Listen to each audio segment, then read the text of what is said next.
శ్రీ మహాగణాధిపతయే నమః. ఐం మహాసరస్వత్యే నమః. శ్రీ లలితాంబికాదేవియే నమః.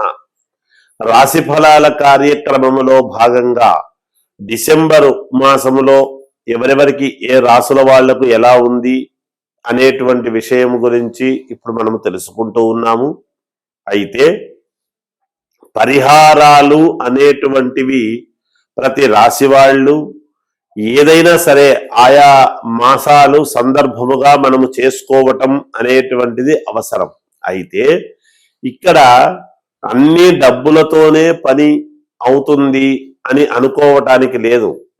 ఎందుకంటే ఎప్పుడు ఏ సమయములో ఏ క్షేత్రానికి వెళ్ళి మనము స్వామిని దర్శించుకుంటాము, ఏ క్షేత్రములో ఏ స్వామిని దర్శించుకుంటే ఎటువంటి మనకు యోగాలు లభ్యమవుతాయి, మనకు ఉండేటువంటి ఇబ్బందులు పరిపూర్ణముగా తొలగుతాయి అనేటువంటి విషయానికి ముందు మనం తెలుసుకోవాలి. ఇప్పుడు ఎన్ని దేవాలయాలకు వెళ్ళినా తిరుమల వెళ్ళాలి అనుకుంటాం, అలాగే ఎంత మనము సరేలే అని శ్రీశైలము అన్ని చోట్లకు వెళ్ళినా మళ్ళీ కాశీకి వెళ్ళాలి అనేటువంటి భావన ఉంటుంది.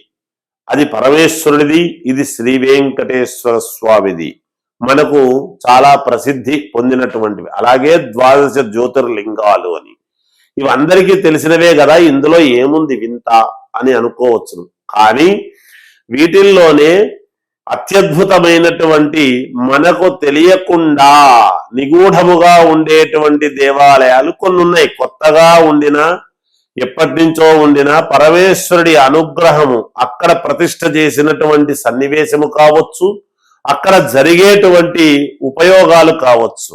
ఉదాహరణకు మనకు చిలుకూరు బాలాజీ టెంపుల్ అని ఉంది, అక్కడ వీసా స్వామి, అక్కడికి వెళితే వీసా వస్తుంది అనేటువంటిది ఎలా ప్రఖ్యాతిగాంచినదో, అలాగే మనము డబ్బుతోనే ముడిపెట్టకుండా మనకు ఉండేటువంటి ఇబ్బందులు తొలగిపోవటానికి అనేక రకాల ఇబ్బందులు మీరు కోరుకునేటువంటివి కరెక్ట్ గా ప్రతి వాళ్లకు నిజంగా నెరవేరాలి, మాకు కష్టము నెరవేరాలి, ఎటువంటి కష్టమైనా సరే నెరవేరాలి అని కోరికతో వెళ్ళేటువంటి ఒక ముఖ్యమైనటువంటి ప్రదేశము ఉన్నది. అటువంటి ముఖ్యమైన ప్రదేశము అక్కడే ఉండేటువంటి వాళ్లకు కొంచెము దగ్గర అనిపిస్తుంది, కానీ దూరం నుంచి వెళ్ళేటువంటి వాళ్లకు దూరమైనా వెళ్ళాల్సిందే కదా, ఎంత దూరమైనా తప్పదు కదా. అలాగే ఒక అద్భుతమైనటువంటి దేవాలయము ఉన్నది. ఏమిటది అంటే ఏలూరు దగ్గర, ఏలూరుకు 1 కిలోమీటరో 1.5 కిలోమీటరో ఏమో ఉంటుంది, అంతకంటే ఎక్కువ ఉండదు అది. ఆ దేవాలయము ఏమిటి అంటే పార్వతి గంగా సమేత జలలింగేశ్వర స్వామి అనేటువంటి దేవాలయము ఉన్నది. ఆ ఏలూరుకు అతి సమీపములో ఉండే, ఆంధ్రలో ఏలూరుకు అతి సమీపములో ఉండేటువంటి ఏమిటి అంటే గోనెపాడు అనేటువంటి ఇదిలో మనము లక్షణంగా వెళ్ళటానికి అవకాశాలు చాలా ఉన్నాయి. మామూలుగా వాహనాలు అన్ని వెళ్ళవచ్చును, అన్ని రకాలు వెళ్ళవచ్చును. అక్కడ గంగా పార్వతి జలలింగేశ్వర స్వామి దేవాలయం అని ఉన్నది.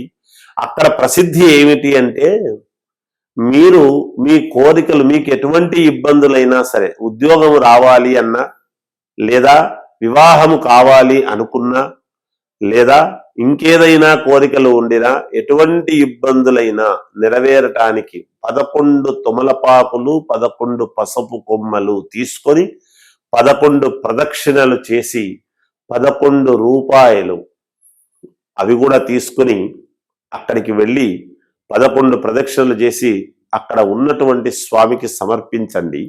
మీ కోరిక నెరవేరింది అంటే తప్పకుండా అక్కడ స్వామికి ఏదో ఒకటి మా వంతు మేము చేస్తాము అని మీకు చేతనైనంతలో చెయ్యండి, మీకు తప్పకుండా మీ కోరికలు నెరవేరుతాయి అనేటువంటిది నేను తెలియజేస్తూ ఉన్నాను. ఇది మనము ఈ మాసములో వెళితేనే మంచిది, ఈ మాసములో వెళ్ళకుంటే మంచిది కాదేమో అనేటువంటి అభిప్రాయం లేదు. మీ కోరిక ఎవరెవరికి ఏ కోరికలు ఉన్నాయో ఆ కోరికలు నెరవేరటానికి అక్కడికి వెళితే సకల పాపహరణం, మీకు ఏ ఇబ్బందులు ఉండినా తొలగిపోవటానికి చాలా అతి ముఖ్యమైనటువంటి ప్రదేశం అది. అక్కడికి వెళ్ళండి. డబ్బులు ఎక్కువ ఖర్చు పెట్టి పూజలు చేసుకోలేని వాళ్ళు, చేసుకోగలిగిన వాళ్ళు కూడా వెళ్ళవచ్చును. వెళ్ళిన దానివల్ల అక్కడ ఏం పెద్దగా నేను చెబుతున్నది మీకు ఏదో వేరే ఖర్చులేమీ కాదు కదా, ఇబ్బంది ఏమీ లేదు. వెళ్ళి మీరు దర్శనం చేసుకుని అక్కడ స్వామివారిది చేసుకొని రండి. మహాపుణ్యక్షేత్రము అది. చాలా అద్భుత మహిమాన్వితమైనటువంటి పరమేశ్వరుడు, పార్వతీదేవి, గంగాదేవి అంతా కూడా అక్కడ కొలువై ఉన్నారు అనేటువంటిది మీకే తెలుస్తుంది. ఆ స్థానములోకి అడుగు పెట్టంగానే అక్కడ పవిత్రత అనేటువంటిది, భగవంతుడు మనలోకి ఏమైనా వచ్చేసినాడా అనేంత ఆనందము కలుగుతుంది మీకు. అంత పరమ పవిత్రమైనటువంటి పుణ్యక్షేత్రం అది. అక్కడికి వెళ్ళండి. తప్పకుండా మీరు నేను చెప్పినట్టుగా ఈ విధముగా చెయ్యండి. అలా చేసి చూడండి, మీకే తప్పకుండా మీరు అనుకున్నటువంటి కోరికలు నెరవేరుతాయి అని తెలియజేస్తూ, తులారాశి వారికి ఈ డిసెంబర్ మాసం అంతా కూడా ఎలా ఉంది అంటే మంచి యోగవంతమైనటువంటి ఫలితాలుగా గోచరిస్తున్నాయి.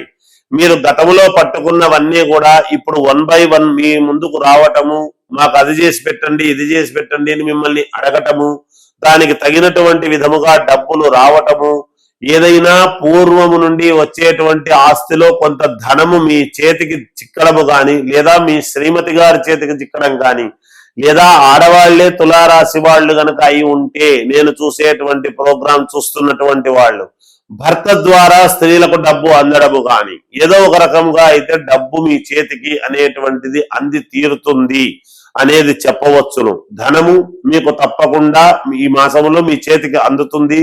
ఒక ఉన్నతమైనటువంటిది, ఒక ఉపయోగమైనటువంటి పని చేసుకోవటానికి దోహదపడతారు. అనూహ్యముగా ఇంట్లో శుభకార్యాలకు సంబంధించినటువంటి నిర్ణయాల వైపు మొగ్గు చూపుతారు. బంధువుల ఇళ్లకు వెళతారు. ఎప్పుడూ వెళ్ళని వాళ్ళు మీరు వెళ్ళటము కానీ, లేదా ఎన్నడూ రాని వాళ్ళు మీ ఇంటికి రావటము కానీ జరగవచ్చును. తద్వారా ఒకవైపు మీ యొక్క జీవితం మలుపు తిరిగేటువంటి పరిస్థితులు గోచరిస్తూ ఉన్నాయి దీని వలన. అలాగే దూరపు ప్రయాణాల వలన కలిసి వస్తుంది. అంతేకాకుండా స్నేహితుల వలన, కావాల్సినటువంటి వ్యక్తుల వలన చర్చలు చేయటము వలన జీవితము ముందుకు సాగుతుంది. ఇంకా వీళ్ళ నుంచి నాకు డబ్బు రాదు అని వదిలేసుకున్నది ఈ మాసములో పిలిచి ఇచ్చేటువంటి పరిస్థితులు గోచరిస్తూ ఉన్నాయి అనేది తెలియజేస్తున్నాను. అన్ని రంగాలలో ఉండేటువంటి వాళ్లకు ఇవే వర్తిస్తాయి అని తెలియజేస్తూ, ఏది ఏమైనా మీ వ్యక్తిగతమైనటువంటి జాతకాన్ని మీకు నచ్చిన వాళ్ళ దగ్గర పరిశీలన చేసుకోండి. ఏదైనా పరిహారాలుంటే చేసుకోండి. జయము కలుగుతుంది. జయోస్తు.